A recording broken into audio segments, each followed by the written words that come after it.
সিজিবির event সম্পর্কে তো কম বেশি সবারই জানা, বিকজ এখানে আমার সব সহকর্মী আছেন গণমাধ্যমের। তো নতুন করে আমার বলার দরকার আছে বলে আমি মনে করি না।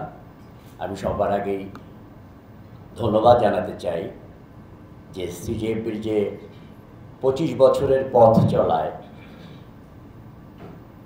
যে মানুষগুলো আমাদের প্রেশার, আমাদের অত্যাচারের দাবি সহ্য করেছেন সব সময়, যদি ওই দাবিগুলো বেসিক্যালি কালচারাল ইন্ডাস্ট্রির জন্য, কালচারাল মানুষগুলোর জন্য, তো তাদের প্রতি একটা কৃতজ্ঞতা আমাদের জানাতেই হবে।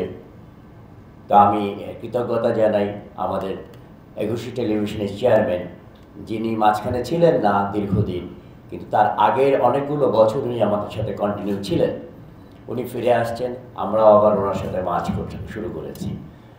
আমরা ধন্যবাদ জানাতে চাই আমাদের এখানে 21 TV vice chairman madam Tasnuva সালাম, ওনার আসার কথা ছিলেন, তো উনি আসতে পারেন নাই।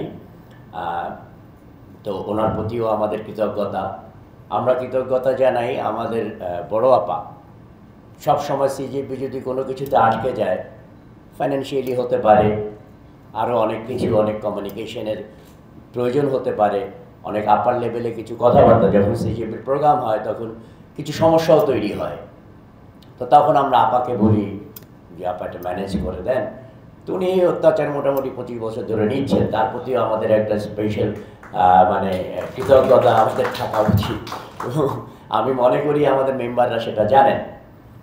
আমাদের আরেকজন দীর্ঘদিনের পার্টনার জন্মলগ্ন থেকে স্বপন ভাই, অন্তঃসবিজের চেয়ারম্যান, ওনাকে মোটামুটি আমরা সবসময়, উনি থাক না থাক, উনি সবসময় সিজিবির যে কোনো কার্যক্রমে সবার আগে, ওনার সাথেও আমাদের সম্পর্কটা অনেকটা মনে হবে যে উনিও মনে হয় সাংবাদিক, গণমাধ্যমের মানুষও উনি, কালচার নিয়ে উনি কাজ করেন, ওনার অনেক অবদান আছে বাংলাদেশের কালচারে। তো ওনাকেও আমাদের একটা স্পেশালি ধন্যবাদ জানানো উচিত এবং তার জন্য একটা করতালি। আর বাকি আপনারা অনেকেই, অনেক পৃষ্ঠপোষক আমাদের সঙ্গে আছেন যারা তাদের ব্যক্তিগত কাজের কারণে আজকে উপস্থিত হতে পারেন নাই। যেমন আমাদের হারুন ভাই, তামিম বলে গেছে, ইউরোকোলার চেয়ারম্যান, উনি প্লাস ওয়াসাবি পার্সোনা, ওনারা ব্যক্তিগত কাজের কারণে আসতে পারেন নাই, তো ওনার প্রোগ্রামে অবশ্যই থাকবেন, আপনারা জানেন। আর আমি বেসিক্যালি আর বক্তব্যটা বাড়াবো না। আমি যে মেসেজটার জন্য আজকে আমাদের এই প্রেস কনফারেন্স, যেটা জানানোটার জন্যই এত আয়োজন, ওই সময়টা এসছে, এখন ওই জিনিসটা আমরা ঘোষণা করব।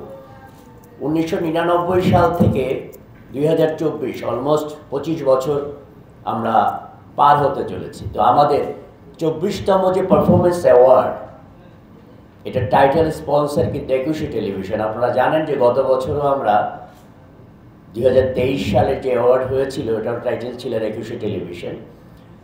2024 সালের টাইটেলও 21 টেলিভিশন। তো আমরা সিজিএফবি এবং 21 টেলিভিশন যৌথভাবে এই প্রোগ্রামটা অর্গানাইজ করছি আবারও।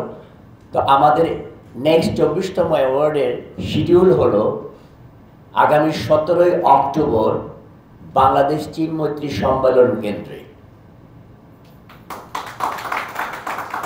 খুব বেশি সময় নাই, মাসখানেক পরেই আমরা ইনশাল্লাহ সবার সাথে আবার বড় পরিসরে দেখা হবে।